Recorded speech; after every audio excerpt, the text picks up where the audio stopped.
À 2 semaines de 2 matchs capitaux comptant pour les éliminatoires de la Coupe d'Afrique des Nations Maroc 2025, notamment face à la Namibie le 7 septembre ici au Cameroun et contre le Zimbabwe à l'extérieur le 10 septembre prochain.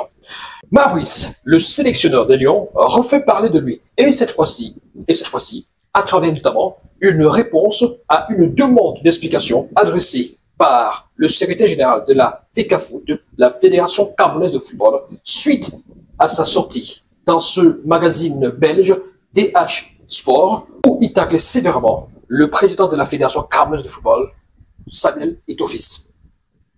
Dans ce document de 2 pages, Maurice, le sélectionneur des Lions, revient notamment sur quelques péripéties et épisodes qui ont ponctué son séjour au Cameroun, mais aussi du côté de l'Angola à Luanda, lors du match contre l'Angola, où, déclare-t-il, il aurait été agressé verbalement, mais surtout physiquement. Nous revenons dans cette vidéo sur cette sortie, énième sortie de Maurice, qui parle d'une agression verbale et aussi d'une agression physique contre sa personne, par des personnes qui sont employées au niveau de la FECAFOOT. Maurice revient également sur ses rapports un tout petit peu tendus, tumultueux avec le président de la Fédération Camerounaise de Football, ce qui n'est pas de nature à préparer des matchs dans une certaine sérénité et à travailler dans une certaine sérénité. Mesdames, Messieurs, bonsoir et merci de regarder cette vidéo où nous allons décrypter cette lettre, cette correspondance de 2 pages de Maurice qui a fait l'effet d'une bombe ce jeudi 22 août 2024. Mais avant d'y entrer de plein pied, je vous invite à marquer une petite pause, un clin d'œil à nos partenaires et nous sommes de retour juste derrière. Ne quittez surtout pas, ça va chauffer, ça va faire boum. Ce programme vous est offert par le Lion Sportif, marque numéro 1 d'équipement sportif en Afrique. Le Lion Sportif, équipementier de nombreux clubs dans les championnats européens, en Afrique et au Cameroun. Le Lion Sportif, des maillots, des shorts, des survêtements, des baskets et des chaussures de haute qualité pour des performances indomptables. Le Lion Sportif, rugir plus fort. Et l'école canadienne, Institut professionnel Sainte-Élisabeth. École de formation canadienne, Institut professionnel Sainte-Élisabeth. Formez-vous et obtenez 2 diplômes camerounais et canadiens en seulement 6 mois dans les filières auxiliaire de vie, aide-soignante, préposé aux bénéficiaires et éducateur à la petite enfance, avec possibilité d'immigrer au Canada, quel que soit votre niveau scolaire, BEPC, probatoire, baccalauréat, etc. Vous pouvez bénéficier des formations de qualité à l'Institut professionnel Sainte-Élisabeth. Pour une voie facile d'immigration au Canada, obtenez un DEP d'État canadien ou un AEP canadien, les débouchés rapides pour la résidence permanente, les stages au Canada, ainsi que l'employabilité, bourse d'études canadiennes offertes sur études de dossier, possibilité de formation en ligne ou en présentiel, peu importe où vous vous trouvez, il est possible de bénéficier de cette opportunité ultime. Attention, nombre de places très limité, écrivez-nous via WhatsApp dès maintenant. Contact 679 95 70 58 696 62 25 49. École de formation canadienne, Institut professionnel Sainte-Élisabeth, l'excellence par l'éducation. Global Groupage et Service Express numéro 1 à Hambourg. Expédiez vos colis vers le Cameroun, à Douala et à Yaoundé. Global Groupage et Service Express vous offrent un service de qualité, de proximité. Nos 3 mots-clés sont la sécurité, la rapidité et le bon prix. Vous désirez également un frigo, salon en cuir, meubles, etc. On s'occupe de tout. Contactez-nous pour plus d'informations. Global Groupage et Service Express, la confiance est notre premier capital. Seul, on va plus vite, mais ensemble, on va plus loin. Intéressons-nous à présent à cette énième sortie de Maurice, à cette déclaration choc, à ce déballage, à tout ce qu'il a versé dehors. Ça fait le tour de la toile, ça fait le tour des réseaux sociaux, la lettre de Maurice, 2 pages. On va donc y entrer de plein pied, mesdames et messieurs. On va décrypter, analyser cette sortie de Maurice et bien sûr tout ce qui est dit, ou presque. On va peut-être pas revenir sur tout ce qu'il a dit, mais on va essayer de ressortir quelques problématiques principales qu'il a soulevées dans cette lettre. Et au fur et à mesure, on va donc essayer de l'analyser. Mais commençons déjà, si vous le voulez bien, mesdames, messieurs, chers amis, par cette lettre, cette demande d'explication du secrétaire général de l'Africafoot, Blaise Dulon, adressée à Marc Brice, le sélectionneur des Lions, une lettre qui date du 19 août 2024, voilà. Alors, on va parcourir cette lettre adressée à Monsieur Marc Brice, entraîneur, sélectionneur de l'équipe nationale masculine A. Et voilà, objet, demande d'explication écrite. Monsieur l'entraîneur, sélectionneur, il vous a été donné de constater qu'une interview vous est attribuée dans les pages du journal belge DH. Cet entretien qui nous est parvenu en format PDF a été publié le 17 août 2024 avec pour titre « Eto'o a réussi comme footballeur et pour le reste, il a échoué ». Cet extrait, tiré parmi de nombreux propos issus de l'interview que vous auriez accordé au journaliste Yves Teiderman, est repris par le site internet du dit journal et abondamment relayé sur diverses plateformes de par le monde. Alors, à ce niveau, la lettre, justement, le secrétaire général de l'Africafoot me pose deux questions essentielles. Alors, allons-y. Reconnaissez-vous avoir tenu les propos qui vous sont attribués dans l'article ci-dessus référencié? Pour l'interrogation. Deuxième question. Sinon, quelle démarche avez-vous entreprise, c'est plutôt entreprise, la démarche et non entreprise, pour dégager votre responsabilité? Point d'interrogation. En tout état de cause, nous vous rappelons les dispositions de l'article 28 du règlement du statut et du transfert des joueurs de la FIFA, selon les termes duquel l'entraîneur, personne occupant une fonction spécifique au football employé par un club professionnel ou une association aidante, le travail consiste en l'un ou plusieurs des éléments suivants: former et entraîner des joueurs, sélectionner des joueurs pour des matchs et compétitions, effectuer des choix tactiques des matchs de compétition. Compte tenu de tout ce qui précède, nous vous enjoignons de nous donner, dans un délai de 72 heures ferme, les explications écrites relatives à ces agissements qui, s'ils étaient avérés, contreviendraient gravement au principe de bonne collaboration, dont celui du respect dû à la hiérarchie et au devoir de réserve attaché à vos fonctions. En clair, quand on parcourt cette correspondance de l'Africafoot, donc du secrétaire général de l'Africafoot, Blaise Dulon, adressé à Marc Brice, le sélectionneur des Lions indomptables du Cameroun, on comprend très bien qu'il y a également une volonté de rappeler à Marc Brice un tout petit peu les limites. C'est-à-dire que déjà, quelle est sa véritable mission, quel est son véritable travail, ce pourquoi il est venu au Cameroun, ce pourquoi il était engagé. Voilà. Alors, dans cette lettre adressée par la FECAFOOT à Marc Brice, au-delà de l'aspect pratiquement pédagogique qui porte sur le rappel de sa véritable mission, il y a deux questions essentielles qui nous intéressent. Reconnaissez-vous avoir tenu les propos qui vous sont attribués dans l'article ci-dessus référencé? Et puis, sinon, quelle démarche avez-vous entreprise pour dégager votre responsabilité? Façon de dire, si c'est pas vous qui êtes l'auteur de cette interview, est-ce que vous avez quand même formulé un droit de réponse, ou alors un démenti, je veux dire, un démenti pour justement faire savoir que non, vous n'êtes pas l'auteur de cette interview. À cette demande d'explication, Marc Brice réagit quelques jours plus tard, et avec 2 pages notamment. Il revient sur pas mal d'épisodes qui ont ponctué son séjour au Cameroun, et aussi en Angola. Il revient sur les rapports toujours un tout petit peu tendus et tumultueux avec la Fédération camerounaise de football incarnée par son président de fédération. Et il nous fait savoir aussi qu'il aurait été agressé verbalement et physiquement par des personnes identifiées. Voilà, on va parcourir cette lettre de Fabrice, cette réponse de Fabrice, et voilà, cette réponse, on va dire, tonitruante, bouleversante et très, très, très explosive, qui fait jaser sur la toile. Et finalement, certaines personnes se disent, ah, voilà ce qui s'est passé, voilà ce qui se passe aujourd'hui avec cette fédération, avec l'Africa Foot, avec certaines personnes qui font partie de cette fédération. Voilà, en tout cas, disons d'abord, parcourons cette lettre de Maurice et au fur et à mesure, on fera des commentaires. Vous nous direz également ce que vous en pensez, vous laisserez vos commentaires, tout en restant poli, courtois, s'il vous plaît, parce que les insultes, les injures, c'est pas sympa, c'est pas bien. Et c'est justement parce que nous sommes dans une atmosphère d'escalade verbale, une atmosphère où tout le monde insulte tout le monde traite tout le monde de tous les noms d'oiseaux. Nous en arrivons là, c'est-à-dire que ce que Maurice décrit, il faut déjà voir si c'est vrai. Déjà, il faut se rassurer que c'est vrai ou pas. Mais si c'était avéré, ce serait quand même grave.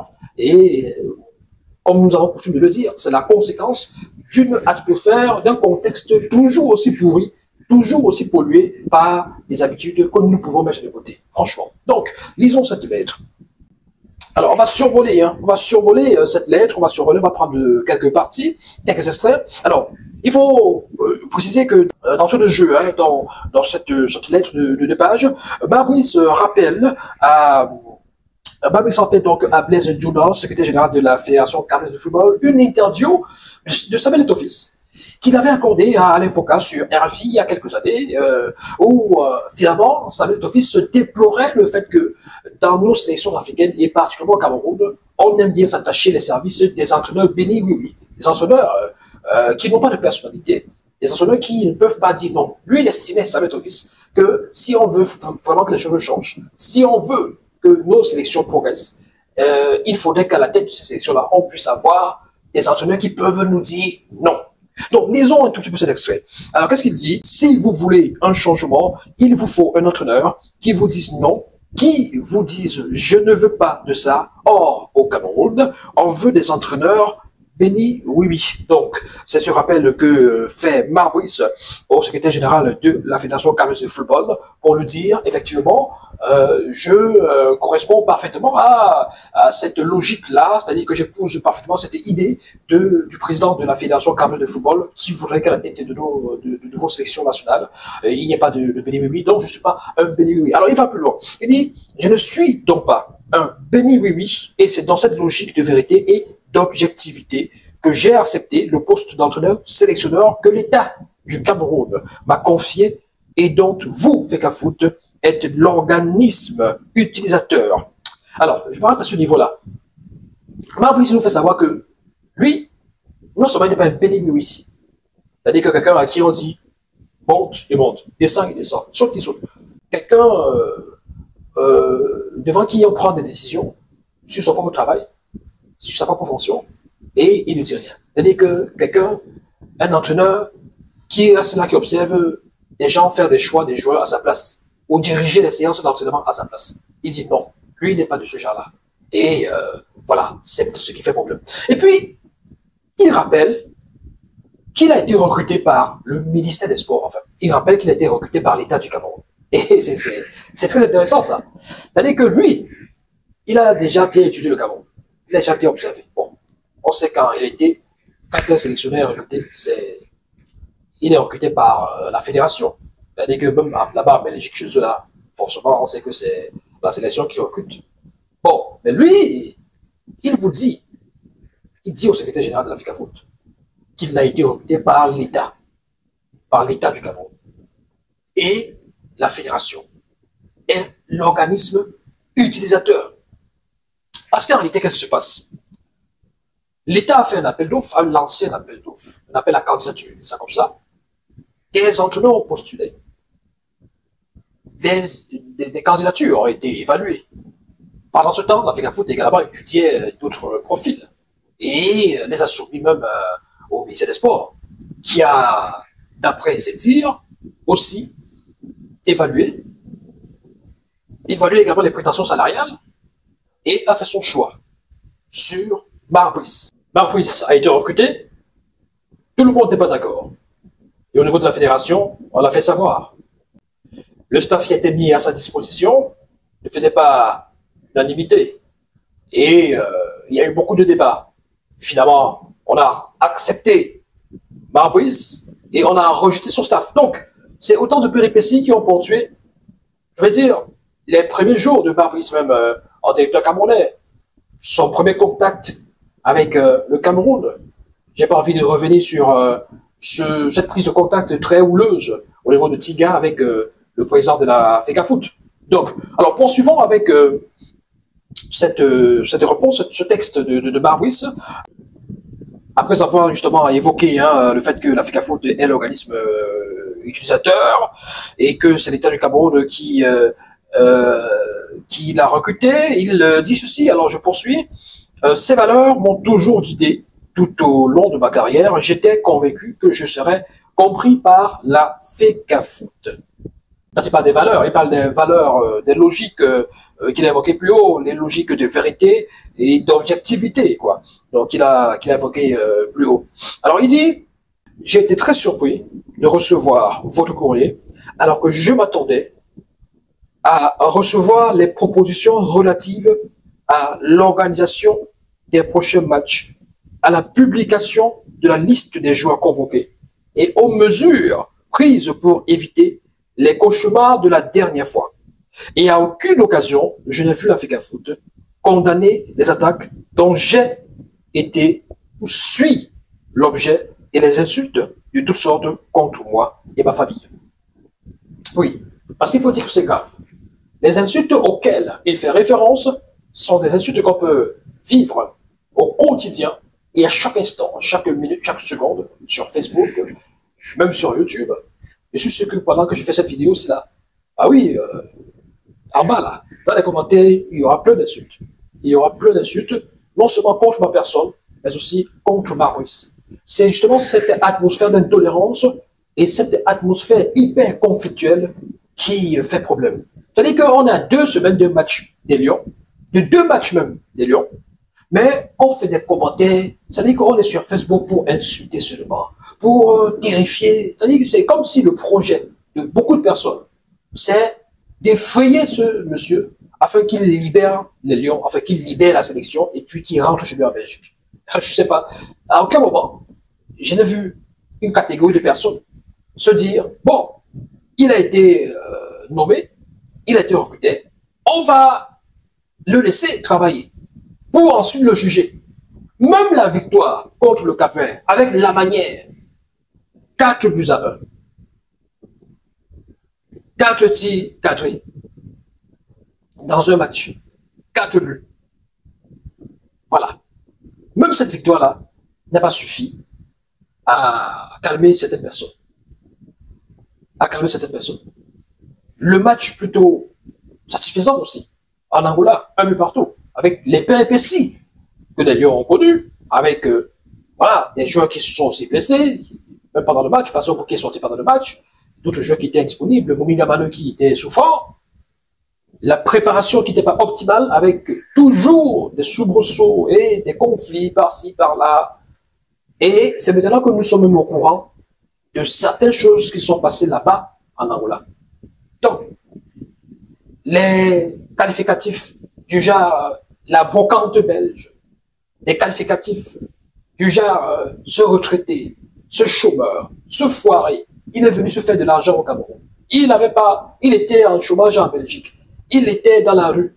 Grâce à la FECAFOOT, grâce au Cameroun, il va avoir. Non, franchement, c'est même pas, ça dit qu'à un moment donné, c'est même pas digne de nous. On est un peu comme dans la xénophobie. Or, nous avons nos frères qui sont partout en Europe, au Canada, etc. Le Cameroun, au Canada, le Cameroun, c'est le deuxième contingent des immigrés au Canada, derrière la France. C'est-à-dire que quand vous allez au Canada, la plupart des gens qui viennent d'ailleurs, la plupart des gens qui viennent dans l'immigration, après la France, c'est le Cameroun. Mais vous trouvez quand même l'occasion de dire qu'un Belge n'a pas parole chez vous, qui ne peut rien vous dire. Il ne peut pas venir décider, entre guillemets. Or, il est le sélectionneur d'une équipe nationale, et donc, de ce fait, il a le droit de faire des choix et de dire des choses conformément à son statut de sélectionneur. Donc, lui, il estime que sa famille est attaquée. Il estime que lui, il est attaqué en permanence. Il est provoqué. sur les réseaux sociaux, dans certains médias même. Mais à aucun moment, il ne voit l'Africa Foot, par exemple, se désolidariser de cela. Or, dans un contexte normal, la fédération, quand même, aurait pu faire des sorties, des communiqués, des communications même à travers des médias, ou demander à certains fans de laisser tranquille ce monsieur, de le laisser travailler. Mais est-ce que c'est donc ça l'objectif? Est-ce que c'est donc ça l'idée? Est-ce que c'est donc ça l'idée? Est-ce que l'idée ce n'est pas finalement de le terrifier comme ça là, de ponctuer son séjour à la tête des lions, des péripéties, des problèmes, des difficultés, de telle façon que les résultats ne suivent pas et qu'on puisse avoir l'occasion de dire, ah, voilà, il n'est même pas capable de faire gagner les lions, il n'a même pas pu qualifier les lions pour la CAN, il n'a même pas pu qualifier les lions pour la Coupe du Monde, il faut le virer. Donc, franchement, quand tu dis, avec une occasion, je n'ai vu l'Africa Foot condamner les attaques dont j'ai été victime, dont j'ai fait l'objet, les insultes de toutes sortes contre moi et ma famille, on peut au moins reconnaître que ça c'est vrai, que ça c'est le cas. C'est-à-dire que les insultes, les attaques là, au quotidien, on peut reconnaître que c'est vrai. C'est-à-dire ceux qui ne reconnaissent pas ça, comment c'est malhonnête. C'est-à-dire que même vous qui insultez tous les gens là, tout le temps les gens là, même vous qui l'insultez, si vous ne reconnaissez pas que vous l'insultez, c'est que c'est vraiment c'est terrible. C'est-à-dire que si vous ne reconnaissez pas que vous l'insultez, que vous passez le temps à dire des choses là, moquant de Belges, etc., c'est que c'est un problème. Vous le faites tous les jours sur Facebook. On a des captures d'écran, on a tout. Vous faites ça tous les jours sur Facebook. Donc, il ne dit rien là qu'on ne connaît pas. Donc, ce qu'il dit là, c'est ça. C'est ça. En réalité, si nous sommes dans un contexte normal, sa fédération le protège.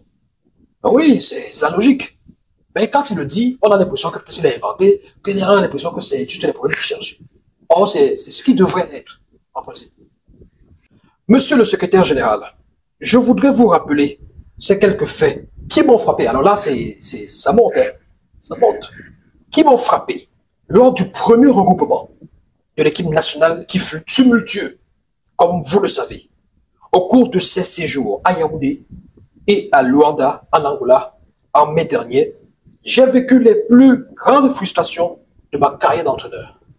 Ben oui, parce que beaucoup de personnes se demandent, mais comment est-ce qu'il peut aller raconter ces choses-là dans cette interview? Comment il peut dire des choses pareilles? Vous vous rappelez lors des précédentes vidéos, dans mes précédentes vidéos, je vous ai dit que la sortie de Marbrice dans cette interview contre Samuel Eto'o-Fils était quelque chose de reprochable, quelque chose de blâmable, qui méritait même des sanctions. Je vous avais même dit qu'il méritait même une demande d'explication. Je vous avais même dit ça, qu'il méritait. Parce que moi, j'aime dire ce qui est, la vérité, les principes de base, les faits. Il est allé loin dans cette interview. Ça, il faut, franchement, il est allé loin dans cette interview, c'est normal. Il faut dire la vérité. Maintenant, je vous ai ensuite, fait comprendre que, ok, maintenant qu'on est conscient, on est d'accord qu'il allait très loin, qu'est-ce qui peut avoir expliqué cela? Qu'est-ce qui peut avoir expliqué, et même, j'ai envie de dire justifier, mais s'il dit justifier, les gens vont dire qu'ils sont en train de justifier les faits de ce que le monsieur fait. En fait, il faut savoir que quand vous vivez certaines choses, certains types de choses, ça constitue des sources, je veux dire, de traumatisme, en fait. C'est-à-dire que vous êtes traumatisé pendant un bon moment. Vous vous demandez, mais comment est-ce que vous avez pu vivre ça? Qu'est-ce que vous avez fait pour mériter cela? Que vous arrivez à la fédération, le président de la fédération vous ravoue comme ça. Il vous repousse comme ça, il vous demande de ne plus revenir. On a l'impression que c'est les choses du quartier. On a l'impression que c'est les amusements du quartier, que c'est les enfantillages du quartier. Ah, c'est incroyable. On voit ça et ça se voit partout dans le monde. Le président de la fédération qui demande à quelqu'un de sortir, il ne revenait plus. Et qui convoque son comité exécutif. Franchement, c'est un cirque pas possible. C'est honteux, ça ne donne pas envie d'être Camerounais. Ça veut dire que quand on voit ça, on a honte. Il faut se dire la vérité.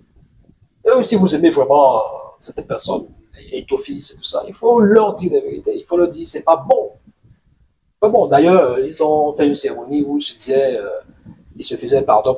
Bon, voilà. Donc, Fabrice, lui, il estime qu'il a vécu des choses qu'il n'avait jamais vécues dans sa carrière d'entraîneur. Ben oui, il dit ça en ces termes-là. J'ai vécu les plus grandes frustrations de ma carrière d'entraîneur. Il n'a jamais vu ça. Nulle part. D'ailleurs, je suis sûr que beaucoup d'entraîneurs dans le monde n'ont même jamais vécu ce genre de choses-là. Bah oui.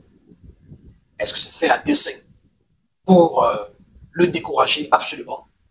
Est-ce que c'est tout ça est fait à dessein pour que le gars se dise ah non, je n'en peux plus vraiment, je suis fatigué et qu'il parte? Il faut se poser la bonne question. Le gars, il n'a jamais vu ça. Donc, voilà. Et puis, quand il écrit cette phrase-là, il énumère certains faits, justement, qui l'ont marqué. Certaines frustrations qu'il a vécues.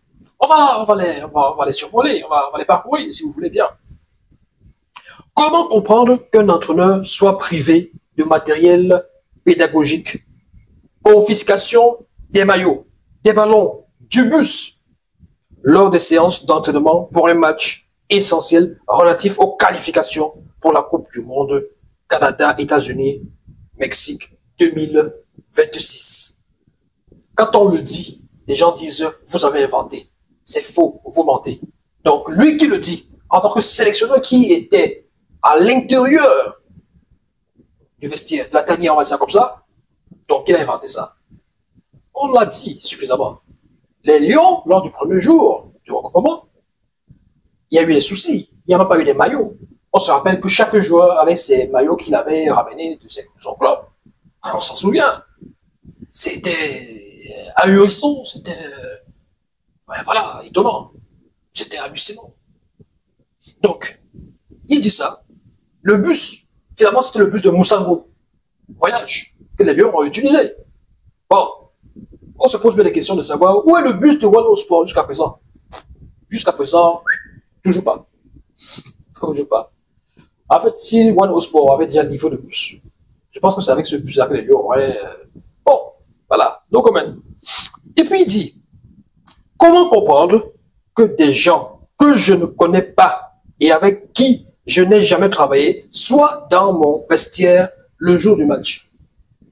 Oui, il fait certainement référence à ses adjoints, à ce staff qu'on lui a attribué, le staff de l'Africa Foot. Il faut dire que c'est quand même quelque chose d'ubuesque. C'est ubuesque.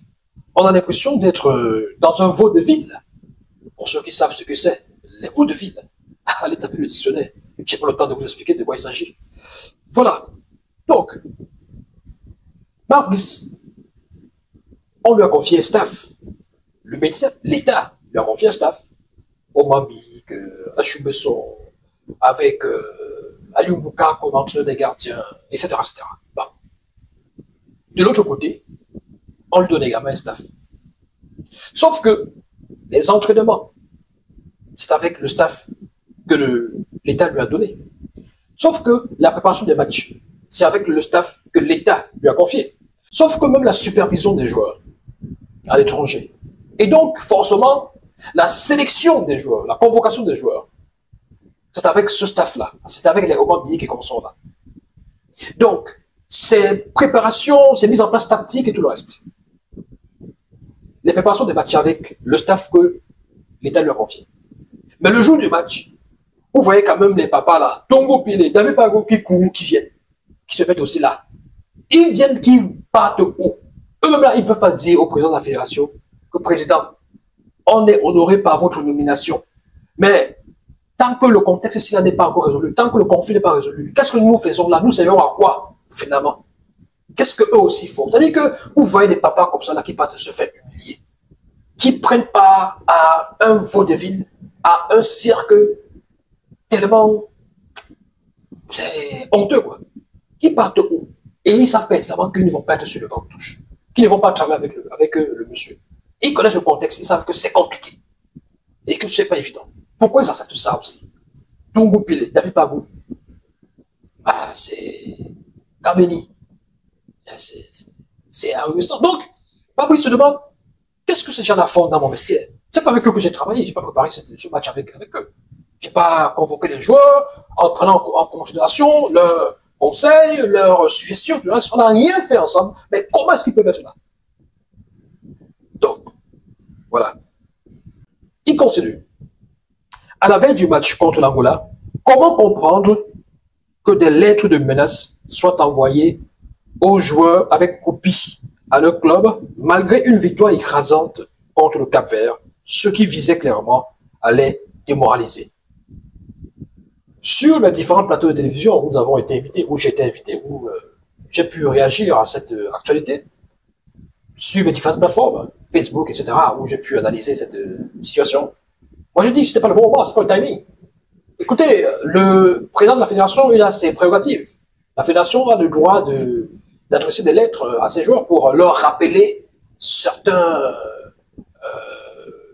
voilà, certaines obligations vis-à-vis de la fédération, ça c'est normal. Mais le timing était mal choisi. C'est-à-dire que quand des joueurs viennent de gagner un match, et par la manière, 4-1, face à un adversaire qui était présenté comme difficile quand même, redoutable, ce que vous faites, c'est d'envoyer des lettres pour les ménages, pour leur demander, pour leur dire que ce n'est pas avec l'État du Cameroun ou avec le ministère qu'ils ont un engagement, mais c'est avec la fédération. Parce que la FIFA ne reconnaît que la fédération, qui est l'instance qui les a invités, qui les a fait venir, qui a assuré le transfert. Ouf! Même pas un remerciement, même pas une félicitation, bravo, vous avez gagné, bravo, Valeureux Lyon, félicitations, bravo à tous pour cette victoire. C'est incroyable ce qu'on vit avec eux. C'est incroyable ce qu'on vit. Honnêtement, je vous le dis sans état d'âme, pas de parti pris, pas parce que je soutiens tel ou je soutiens tel, non, c'est incroyable ce qu'on vit. Si vous avez une once d'honnêteté, c'est-à-dire que si, à l'aide de vous, il y a quelque chose d'honnête là, vous êtes honnête un peu, c'est bon honnête, vous allez quand même vous dire que ça c'est incroyable. Bon, peu importe à qui la faute. Ah oui, le gouvernement, avec tout ce qui se passe, on peut accuser l'État, on peut accuser le ministère, on peut accuser tout le monde. Mais je dis, quand même le spectacle qu'ils nous ont offert, c'est incroyable. Et c'est honteux, c'est scandaleux. Maurice, l'entraîneur des Lions, poursuit en ces termes. Comment comprendre qu'à notre débarquement à Luanda, j'ai été victime d'agression verbale de la part de M. Benoît Angwa, d'agression physique de la part de M. Thierry Ndo, et que par la suite, le docteur Fotso est tenté de m'expulser du bus de l'équipe nationale lors de ce transfert à l'hôtel? Point d'interrogation. Oui, là, nous avons des informations qui font état de ce que, quand il parle d'agression physique de la part de M. Thierry Ndo, le team press nommé par la FECAFOOT, alors que de l'autre côté, Marbus a un team press nommé par l'État en la personne de Germain Noël Esseguet. On nous fait savoir que Thierry Ndo aurait cravaté Marbus. Donc, vous savez ce que ça signifie, cravater. C'est-à-dire qu'il a pris à ce niveau, c'est comme ça là, il a pris et puis voilà. Qu'est-ce qui s'est passé? Qu'est-ce qui a bien pu se passer pour qu'on en arrive là? Pourquoi est-ce que, jusqu'à présent, c'était caché, c'était camouflé, c'était dissimulé? Je vais essayer de répondre à cette question. Donc, et puis il parle du docteur Fotso, qui a tenté de l'expulser du bus de l'équipe nationale. Comment et pourquoi peut-on vouloir l'expulser du bus de l'équipe nationale? Est-ce qu'il ne fait pas partie de cette équipe nationale? C'est l'entraîneur. Comment comprendre que dans un pays normal, des gens du staff cherchent à expulser le coach, d'autres le cravatent, d'autres l'insultent devant tout le monde? C'est terrible, c'est incroyable. Ce n'est que sous cette ère de la FECAFOOT que nous vivons ce genre de choses. C'est-à-dire que c'est sous le règne, malheureusement, c'est sous le règne de Samuel Eto'o qu'on voit ce genre de choses. C'est ça la grandeur qu'on apporte au football. C'est ça la grandeur, tant prônée, tant clamée, redonner la grandeur au football camerounais. C'est ça. Ce genre de scène, de gaminerie là, des enfantillages, des choses de sous-quartier. C'est ça. C'est incroyable. C'est incroyable. C'est-à-dire que le coach est dans le bus. Les gens demandent de descendre. On veut le poursuivre. L'autre vient le cravater. Et quand on va parler, les gens vont dire anti-ceci, anti-cela. Ah, mais vous voulez qu'on vous dise quoi là-dedans? Bon, ok.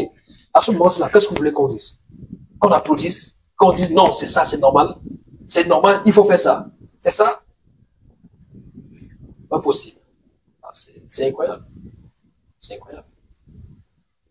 Mais je me pose la question, comme beaucoup d'autres personnes d'ailleurs, sur la toile, un peu partout. Pourquoi est-ce que ça a été caché? Pourquoi est-ce que ça n'a pas été révélé jusqu'ici? Ça n'a pas été dévoilé jusqu'ici. Pourquoi? Moi, je pense que Fabrice a essayé de protéger ses joueurs, de protéger son vestiaire, en concentrant même les attaques et l'attention uniquement sur lui et pas sur les joueurs. Je pense qu'il n'a pas forcément fait part de tout cela parce qu'il ne souhaitait pas que ça éclate à ces moments-là et que l'on soit dans des disputes inutiles. Parce que imaginez par exemple que ces choses-là, que des joueurs par exemple soient mêlés de ce type de choses-là. Imaginez que quand Thierry cravate Marquis comme ça, qu'un joueur vient intervenir et que ça devienne le bagage général, ça va dans tous les sens. Finalement, on veut quoi? Finalement, certaines personnes veulent quoi pour cette équipe? Je ne comprends pas. Je ne comprends plus rien. D'abord, c'est-à-dire que de mémoire, pas seulement de journaliste, de mémoire de fan de sport, parce qu'avant d'être journaliste, avant d'être analyste également de sport, avant de faire tout ce que nous faisons aujourd'hui, on a été fan, on a été gamin, on regardait les matchs de football, on regardait les championnats, on regardait les équipes nationales, on regardait les compétitions avec les équipes nationales. Je ne me souviens pas de ce type de choses vécues par des entraîneurs avec le staff. Franchement, c'est hallucinant. Et surtout, avec l'indifférence de la fédération. C'est-à-dire que des choses se passent et que la fédération observe. Et que ce sont des gens employés ou recrutés par la fédération qui soient impliqués dans ces choses-là. Et quand on reste là, il n'y a pas de problème. Là, il faut le faire. Il faut le faire. C'est incroyable. Incroyable, mais vrai. Et c'est au Cameroun. 5 fois champion d'Afrique, vainqueur des Jeux Olympiques en 2000. Premier pays à avoir atteint les quarts de finale du Coupe du Monde. C'est le Cameroun, le pays du quadruple ballon d'or africain. Le pays du triple vainqueur de la Ligue des Champions. Le Pichichi. Au moment où il est à la tête de la fédération, au moment où tout le monde espère du changement positif, l'amélioration des conditions, et il ne faut pas quand même nier, ça il faut le dire, que les conditions, c'est-à-dire que aujourd'hui il y a quand même une amélioration dans la prise en charge des Lions du Cameroun, c'est-à-dire que voilà, les Lions aujourd'hui, les primes, tout le reste, voilà, au moins à ce niveau-là, on peut mettre ça à l'actif du nouveau président, Samuel Eto'o-Fils. Mais tout ce qu'on vit là, on va mettre ça à l'actif de qui alors? Qui? Pourquoi ça se passe comme ça? Alors que ça pouvait se passer autrement. Alors que la concertation, alors que la discussion, l'échange, le dialogue aurait permis de faire autrement. C'est incroyable. Comment croire que pour le même match, l'Africa Foot a refusé d'accréditer mes assistants, obligeant le gardien titulaire des Lions à s'échauffer seul, quand on sait que pour les spécialistes, il s'agit d'une activité spécifique en vue de conditionner le dernier rempart de l'équipe nationale, ce qui est un événement inédit dans le monde pour une équipe nationale. Le gardien André Onana n'avait pas d'entraîneur des gardiens pour l'échauffer, pour lui permettre de se préparer pour ce match quelques minutes avant. Quelques échauffements, ça fait du bien et ça permet justement d'être en forme et d'être à fond dans un match. Donc là, on pourrait se dire que nous sommes en plein amateurisme, on nage en plein amateurisme, c'est le cas de le dire. Et on se pose également la question de savoir est-ce que finalement, ce ne sont pas des ingrédients qui sont mis ensemble pour une défaite. Parce que quand il y a ce genre de choses-là, tout est réuni pour qu'il y ait des défaites. Vous pensez que, bon, le match des Lions là, à l'Angola, un but partout là, vous pensez pas qu'il y aurait pu avoir une victoire des Lions si tout s'était bien passé? Les épisodes dans les chambres d'hôtel, tout ce qui s'est passé là, etc., etc. le voyage, le vol qui a retardé parce que deux staffs qui se bagarraient à l'avion, à l'aéroport, pardon. On voulait savoir qui devait partir, qui ne part pas, qui reste. C'est pas possible. Maurice colle également à l'actualité du moment en rapport avec notamment le choix du stade pour le prochain match des Lions. Dans ce cas, monsieur le secrétaire général, comment se fait-il que le choix du stade pour le prochain match des Lions contre la Namibie au Cameroun a été fait sans même me consulter, alors que je vous ai informé que dans le cadre de la reconstruction de notre équipe nationale, je souhaite que leur premier match à domicile se joue à Yaoundé, notamment au stade Omnisport. Le Cameroun dispose de plusieurs stades et je serais heureux que les Lions y jouent et qu'ils soient en contact avec leurs fans partout, à Douala, à Limé, Bafoussam, Mugawa, mais prenons le temps de la reconstruction et surtout de la concertation. C'est toujours sur les réseaux sociaux que je prends connaissance des décisions de l'Africa Foot, soit me concernant, soit concernant l'équipe. Voilà, c'est dit. Ben, on comprend. Donc, c'est toujours sur les réseaux sociaux, sur Facebook, que l'entraîneur est informé de beaucoup de choses. Il n'est pas consulté. Il n'est pas consulté. Or, sous nos cieux, l'entraîneur est consulté. L'entraîneur a son avis. Il dit, il propose, mais il n'impose pas. Ça, c'est le cas de le dire. Il n'impose pas, mais il propose. Et puis, Maurice, qui va plus loin. Il est important de savoir que tout ce qui vient d'être dit vise à améliorer la collaboration et le fonctionnement de la sélection nationale. J'ai la chance d'avoir un groupe formidable qui peut accomplir de grandes choses si chacun joue pleinement son rôle. Ce sera d'abord à votre avantage, vous qui êtes les dirigeants de la fédération. Nous avons des objectifs communs à atteindre. Permettez-moi de travailler dans un climat de sérénité et non dans la haine et l'animosité. Oui, il faut travailler dans un climat de sérénité et non d'animosité et de haine. Parce que lui, il se rappelle toujours, moi je continue à vous dire que le monsieur là, il se rappelle toujours, il est traumatisé par ce qui s'est passé. Le 28 mai, c'était le 28 mai, à Tiga. La façon dont le président l'avait accueilli là, c'est incroyable. C'est incroyable, mais vrai. Il n'a jamais vu ça. Il n'a jamais vu ça. Il ne va jamais oublier. Et puis il dit, vous avez toujours un ton martial, un ton menaçant. Jamais un ton poli et respectueux envers vos collègues et même envers les joueurs. À l'image de cette lettre menaçante datée du 19 août 2024, envoyée au capitaine Vincent Aboubakar et qui peut être lue sur les réseaux sociaux. Tout cela me rend très triste que les joueurs qui ont tout donné au Cameroun soient traités avec une telle légèreté, ce que certains en leur temps n'auraient jamais accepté. Bon, à ce niveau, beaucoup de personnes se posent la question. Est-ce que c'est vraiment Maurice qui a écrit cette lettre? Bon, pourquoi est-ce qu'il ne peut pas être celui qui a écrit cette lettre? Parce que là, il a presque tout dit. Hein. Presque tout dit. Les joueurs d'une équipe nationale de football ne sont pas les enfants de quelqu'un. Ils ne sont même pas les employés de quelqu'un. Il faut le dire. Parce que là où ils gagnent même leur vie, là, dans les clubs où ils sont mieux payés que les primes qu'ils reçoivent avec l'équipe nationale, on ne leur parle pas n'importe comment. L'entraîneur ne leur parle pas n'importe comment. Le président du club ne leur parle pas n'importe comment.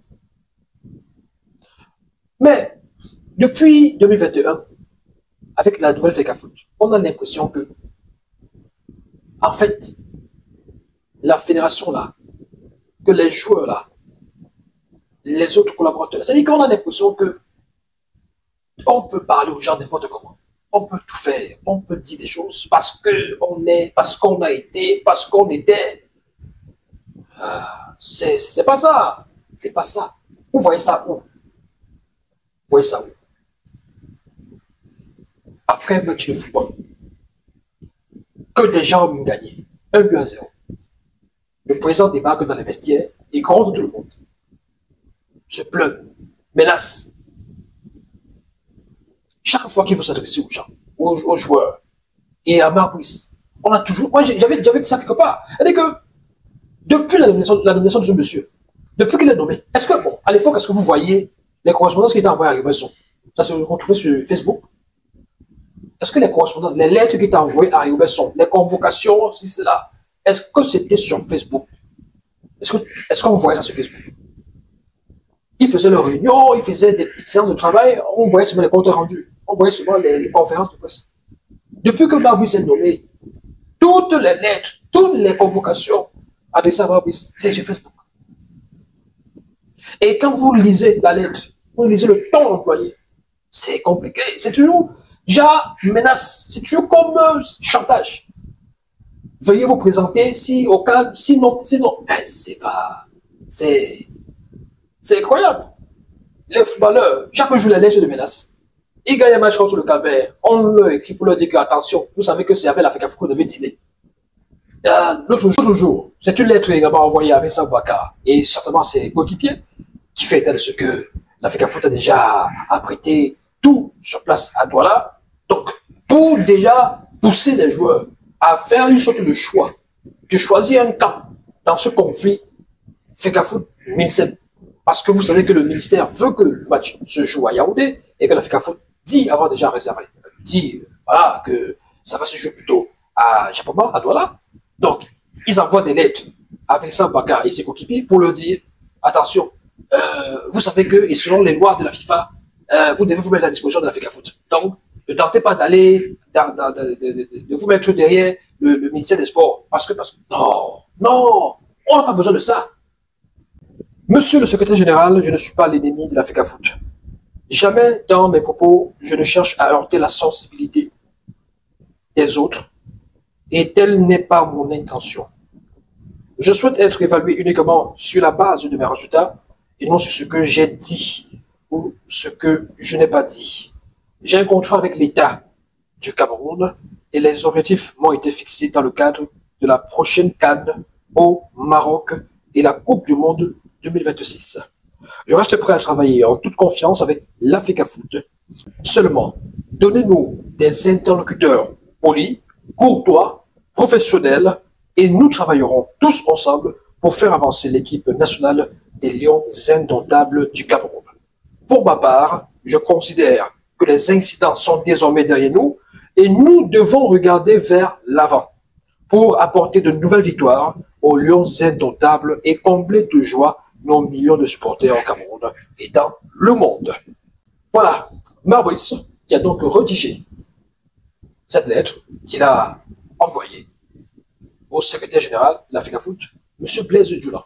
Alors, vous, que pensez-vous de la réponse, de la réaction de Marbuis qui déballe tout, qui finalement a tout versé dehors, il a tout versé sur Facebook, finalement. Bon, là, on est peut-être un peu mieux fixé sur certaines choses. Est-ce que vous pensez que l'incident est clos, ou que ces débats finalement sont clos? Est-ce que vous pensez que ces querelles sont closes, sont derrière nous? Parce que nous sommes à 2 semaines de deux matchs même, importants pour les Lions. Est-ce qu'on peut faire l'impasse sur tout ce qui s'est passé et avancer? Parce que nous sommes, il y a 2 matchs à jouer. Est-ce que vous pensez que la fédération va rester désormais tranquille, ou alors va lire cette lettre et passer dessus, ou alors on va encore assister à un échange épistolaire, une nouvelle lettre envoyée à gauche, envoyée à droite, des lettres par-ci, des lettres par-là. Bon, voilà. Je pense que là, c'était un peu comme une sorte de catharsis. C'est une sorte de thérapie aussi. C'est une sorte de thérapie. Peut-être pour guérir un mal qui ronge les uns et les autres, ça et là, ça et là. Et on peut se concentrer maintenant sur le match. Parce que c'est le plus important. N'oubliez jamais, c'est le plus important. On fait comment? La liste officielle, on l'attend. Voilà. Vraiment, ce serait mieux que désormais on puisse beaucoup plus débattre sur le match. Comment ça va se passer? La Namibie qui nous a battus. Voilà. 2-1. Qui a fait nul. 1 but partout. Comment est-ce qu'on fait? Comment est-ce qu'on se prépare pour ne pas revivre la même chose avec cette équipe de Namibie? Voilà pour moi l'essentiel, franchement. Mais je pense aussi que l'Africa Foot ou les responsables de la fédération devraient aussi prendre ce qu'il a dit là, ce que Marcus a dit au sérieux. Voilà, il s'est mis à table, quoi. Il s'est mis à table, il a versé un certain nombre de choses. Il faut prendre en considération et peut-être, comme il a dit, améliorer les rapports eux-mêmes déjà. Parce qu'avant même les rapports verticaux qui existent entre des différents responsables, il faut déjà les rapports eux-mêmes. Il faut qu'ils soient polis, qu'ils soient courtois. Dans toute organisation, forcément, il y a des supérieurs, il y a une hiérarchisation. C'est pas parce qu'on est hiérarchique de quelqu'un qu'on va l'écraser, qu'on va le piétiner à tout moment. Donc voilà. Et concernant ces agressions, dont Fabrice dit avoir fait l'objet en Angola, qu'est-ce qu'on fait? Qu'est-ce qui se passera? En tout cas, les prochains jours nous diront ce qui va se passer, mesdames et messieurs. Vous avez la possibilité de laisser vos réactions, vos avis, vos impressions en commentaire, mesdames et messieurs. Qu'est-ce que vous pensez de cette sortie de Fabrice? N'hésitez surtout pas à continuer à vous abonner sur nos plateformes. Yannick Orap officiel sur Facebook, La Vraie Actu TV sur YouTube. Invitez vos amis à s'abonner. Rendez-vous pour une prochaine vidéo, une prochaine analyse. À bientôt.